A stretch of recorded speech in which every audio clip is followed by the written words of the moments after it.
Mga kapatid, sa lahat po na makakapanood ng video na ito ay hinanyayahan ko kayong samahan ako na magkomento sa isang video mula kay Sa Iyong Araw. Ito po ay patungkol sa may pamagat na Pbbm, Administrasyon is the richest among all administration. Ito po ay nanggaling kay Secretary Diokno. Siya po ang nagsabi niya. Si Secretary Diokno po ay expert sa kaperahan. Diyan po talaga sa mga video. Kung sa kanya po nanggaling yan mismo, yung sinabi niya na yan, ay nakaka-proud. Talagang nakakatindig pala ito pagka ganyan nakaka-inspire. Kaya panoorin na po natin para malaman natin kung bakit yan nasabi ang administrasyon ni Pangulong Bongbong Marcos ay pinakamayaman sa lahat ng administrasyon. Tunghayan po. 1 Timothy 6 verse 17 to 18. Command those who are rich in this present world not to be arrogant, nor to put their hope in wealth, which is so uncertain, but to put their hope in God, who richly provides us with everything for our enjoyment. Command them to do good, to be rich in good deeds, and to be generous and willing to share. Nasa diskusyon pa rin ang ating serye, ang mainit na pinag-uusapang misteryo ng Marcos Gold. Kung hindi mo pa napapanood ang mga video ito, ay pwede mo itong balikan, kaibigan, upang mas maintindihan mo kung ano ang ating paksa sa content na ito. Ayun. Parang nakikinig-kinita ko na, guys, mga kapatid, kung bakit pinakamayaman ang Marcos Administration. Dahil sa ginto. Kaya panoorin po natin. Nakaka-excite. Maraming salamat at God bless. Follows on Visayas at Mindanao. Kumpiyansa ang Administrasyong Marcos na makakamit ng bansa ang pinakamataas na paglago ng ekonomiya sa buong ASEAN, pati sa ibang bansa gaya ng Japan, South Korea at China. Ayon kay Finance Secretary Diokno, magagawa raw ito ng Pilipinas sa taong ito at pati sa susunod na taon. Sinabi rin ni Secretary Diokno na gano'n na parang mahihigitan pa natin yung mga bansang binanggit. Totoo ba yun na gano'n ang pagkakasabi? Maganda ulitin natin. Parang nakakabilib talaga, guys. Japan, South Korea at Paksa sa kumpiyansa ang Administrasyong Marcos na makakamit ng bansa ang pinakamataas na paglago ng ekonomiya sa buong ASEAN, pati sa ibang bansa gaya ng Japan, South Korea at China. Ayon kay Finance Secretary Diokno, magagawa raw ito ng Pilipinas sa taong ito at pati sa susunod na taon. Sa taong ito. Benjamin Estoista Diokno ay isang Pilipinong ekonomista na naninilbihang ika-32 na Finance Secretary sa ilalim ng administrasyon ng Pangulong Bongbong Marcos. Bago dito'y nanilbihan siyang sekretary ng Budget at Management sa ilalim ng dating Pangulong Rodrigo Roa Duterte mula 2016 hanggang 2019 at sa ilalim ng Administrasyong Erap Estrada noong 1998. Naging gobernador din ng Bangko Sentral ng Pilipinas Pala, at ex-officio chairman ng Anti-Money Laundering Council. Correct ko lang yung sinabi ko kanina. Hindi pala presidente, gobernador siya ng Bangko Sentral. Mula 2019 hanggang 2022 at namuno rin siya sa budget operations ng Department of Budget Management ng Administrasyong Cory mula 1986 hanggang 1991. At dahil sa kanyang expertise, siya ang pinakamalaking alas ng Administrasyong Pbbm dahil sa ilang dekada na siyang expert sa larangan ng ekonomiya at kaperahan. Kaya nga naman siya rin ang tinatayang highest paid public officer dito sa Pilipinas. Wow. Napakagaling talaga ng mama na to. Highest paid. Wow. Sa interview ng ANC kay Diokno, na napublish noong September 8, 2020. Kinumpirma ng ANC na ang gintong mayroon tayo ay hindi galing sa stock trade o ATF, kundi ito'y totoong ginto. Yun. Totoong ginto pala. Talagang meaning na literal na ginto. Pwede mong hawakan talaga kasi iba yung ginto na galing sa trade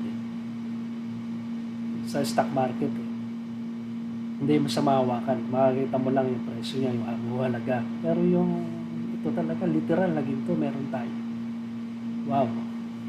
Mabuhay ang Pilipinas. Good morning, Mimi.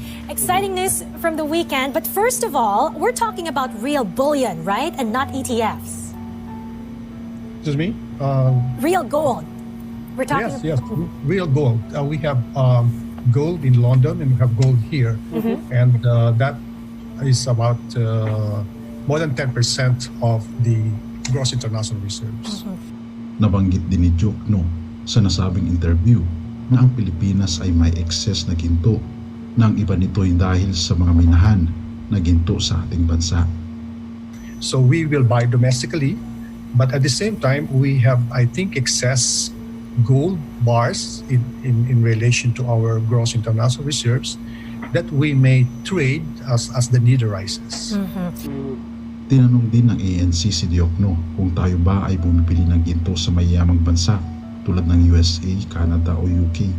Ngunit isang nakakagulat na testamento ang isiniwalat ni Diokno na tayo daw ay nagbebenta ng ginto sa ibang bansa dahil marami tayong ginto at hindi tayo bumibili. Wow. So we only buy from domestic small-scale miners, Gov. We don't buy from like countries that are major gold producers, for example, the US, Canada, or the UK. No, we don't buy internationally. We sell internationally. Wow. Ganon.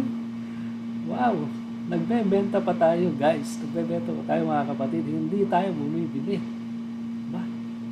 Talaga naman. Nakaka-proud.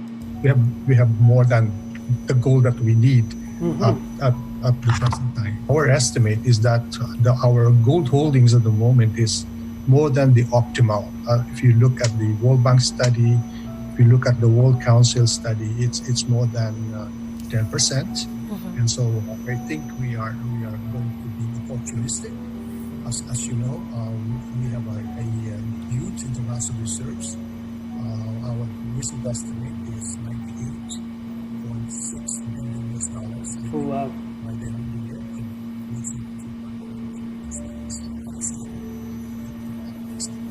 Ika pa ni Diokno sa interview ni Karen Davila, wala daw problema sa pera ang bansa sa ilalim ng administrasyong Pbbm. Right. So as the incoming finance secretary, you're faced with a lot of challenges. And let me make it simple. Walang pera ang gobyerno. Right? So that's what they often say. Kulang daw, secretary. I think right now, the budget department has recommended just a 200 billion peso increase for 2023 for Mr. Marcos's first year in office, considering the needs post-pandemic. What is the plan? You know, I think I have the benefit of having served the government for maybe around more than 30 years, and I've seen all the crises. We're in a better position now than before. I've seen a debt to GDP ratio close to 100. Yeah. Okay, so I've seen the worst of the Philippines. At that time, we're heavily indebted, and we had a hard time arguing with the IMF on our program. Now we don't have an IMF program.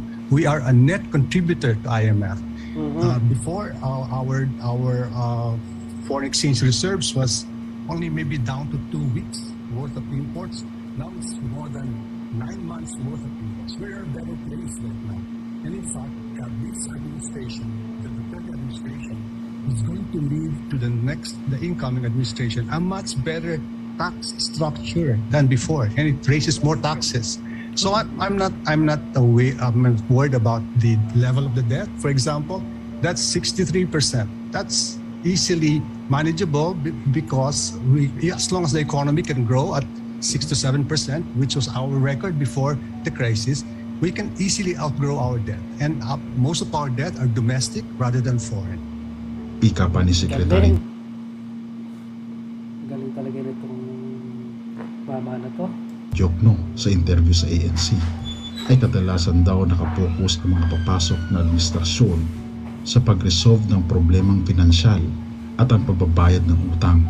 Ngunit ibang-iba daw ito sa Administrasyong Marcos sapagkat paglago ng buhay ng bawat Pilipino ang layunin ng kanyang panunungkulan. Ibaba ang poverty level percentage ng bansa mula sa double digits hanggang sa ito'y maging single digit na lang. Top priority going to be the first order of business?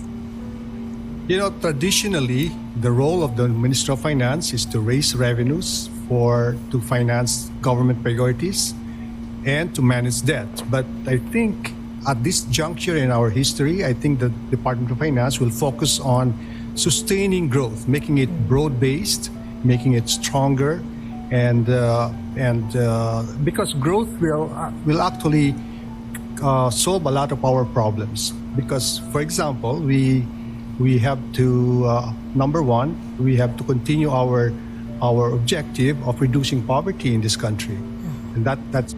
Layunin din daw ng Pbbm Administrasyon na maging A ang rating ng ating ekonomiya pagkatapos ng termino ng Pangulong Bongbong Marcos Jr.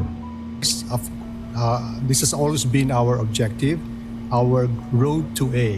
Okay, and so while we got affirmation during the pandemic of our investment credit ratings, we want to have an A rating sooner rather than later.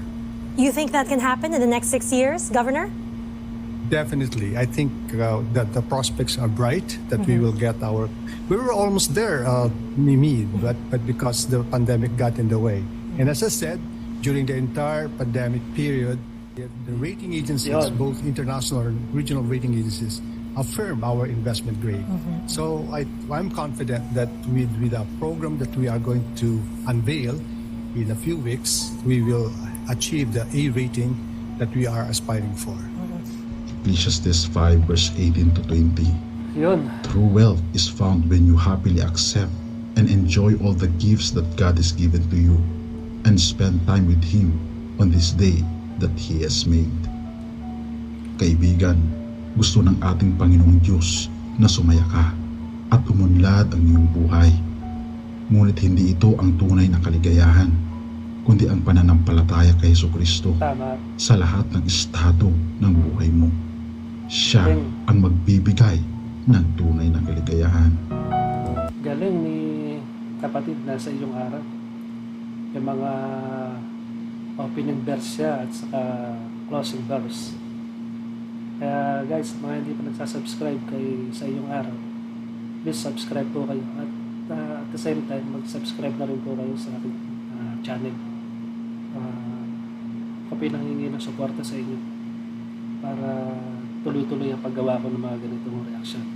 So, doon po sa na pinanood nating video ay kaya naman pala nasabi ni Secretary Diokno na pinakamayaman administrasyon ni Pangulong Bongbong Marcos sa lahat ng administrasyon ay merong ginto. Meron tayong ginto at literal na ginto talaga. Sinabi po niya kung mga ganong alaga. Kaya hindi po siya nababahala. Kaya think positive lang mga kapatid. Uunlad din tayo, pare-pareho. Hanggang dito na lang ang aking video. Maraming salamat po sa mga nanood at huwag po niyong kakalimutan na mag-subscribe. Peace.